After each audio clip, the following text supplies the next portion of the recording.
Hello ladies and gentlemen, welcome back to Uncle Matt's Cookery Lessons with Caponata.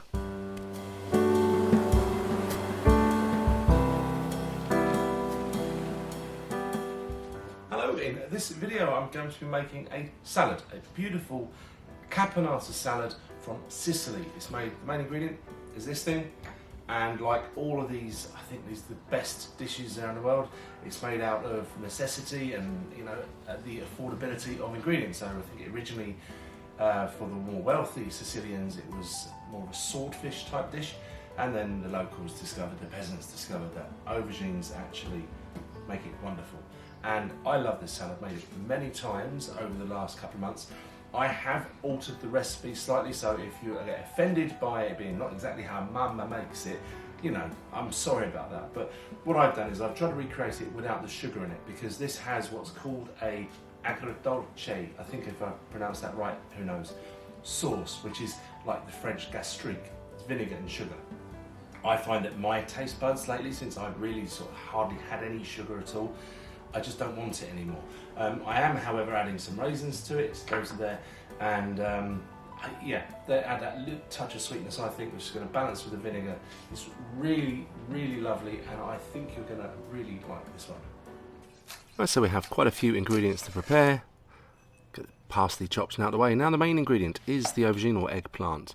I'm going to dice this roughly, but I'm going to keep those dices reasonably the same size, as Chef John would say. You know, pick a size and stick to it, and I think that's a good size.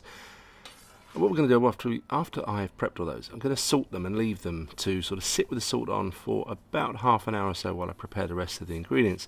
The measurements of the salt was not there, but it's about a tablespoon. It doesn't matter because we're going to rinse it off later. It's there just to extract some water, and with that a bit of bitterness. So celery, bell pepper and onion, all about to be diced up. I'm keeping those very similar size to each other, a little bit smaller than I did the aubergine.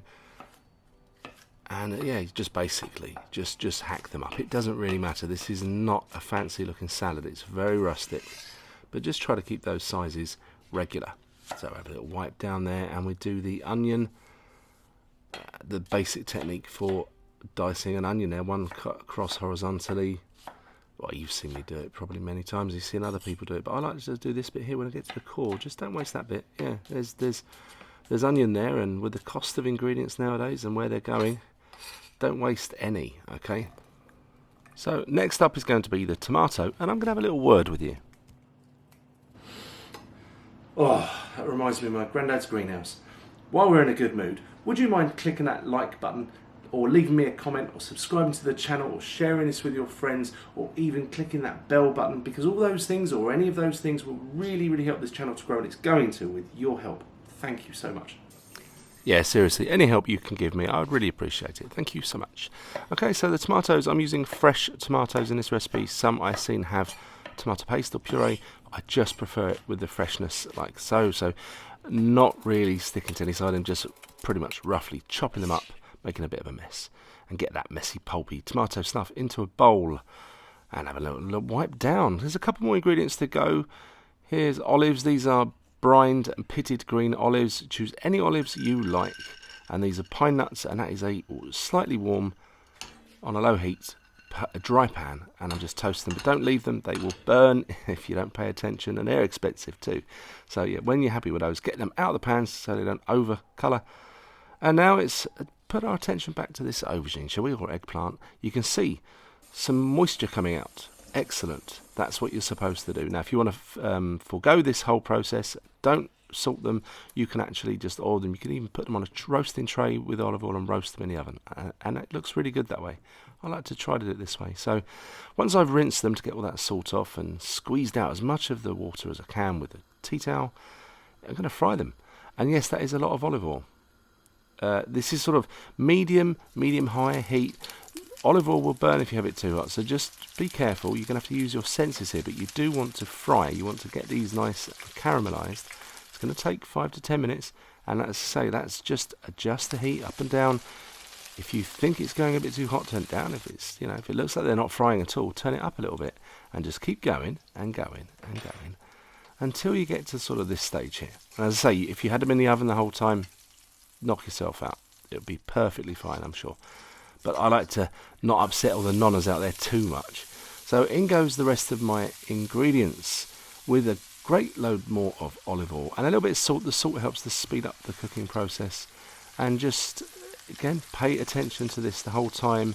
Don't leave this alone, it will burn and you'll kick yourself. So once we're happy we've got it nice and caramelised, nice little brown bits there, deglaze the pan with the red wine vinegar and in with the raisins. So this would normally be where you would put sugar in, and if you like, add some sugar as well, or maybe when you taste it at the end, you can always add a teaspoon or two of sugar if you think it needs that touch of sweetness. But I find, for my palate now, those raisins are all the sweetness I want. Now this is where I cursed my camera again, because the batteries ran out, and basically I put the aubergine and the peppers and stuff in the bowl already with the tomatoes. So you missed that bit, sorry. Anyway, the rest of the ingredients go in. A few twists of black pepper, because I love that stuff. Never have enough of it. And basically give this a good old turnaround. And this is while it's all still warm, because those flavours are really going to get to know each other. But I like to eat this chilled. So we're going to put it in the fridge in a minute. And I just thought, wow, that looks a bit dry. It looks like it needs some more olive oil. It probably didn't, but I love that stuff. So this is a couple of hours later. That has had a chance to cool. And this would obviously, people will be saying, this will be better the next day. Yes, and the day after that, and the day after that. This stuff gets better and better. This is where I adjust the seasoning, salt and pepper. Finish off with some beautiful fresh summery basil, because that stuff is gorgeous. Give that a stir around. Put it in a nicer looking bowl, because we're going to serve this. And you can serve this with something, but for me, that's the star of the show. A few little sprigs of basil to make it look really sexy. And I'm going to hand you over to me for the tasting. All right, let's taste this gorgeous caponata salad. Lots of ingredients. You know, if any of them you don't like, don't have them. But something else you like, put it in. It's definitely like, that's a peasant dish. And I'm sure from town to town in Sicily, each nonna makes it slightly different from the other one. So don't get too offended if you're not happy with this, but absolutely gorgeous. Thank you again for watching. Thank you for liking and subscribing and sharing and all of those wonderful things. I really appreciate it. And I'll catch you in the next video. Come pretty soon. Bye. That's the aubergine.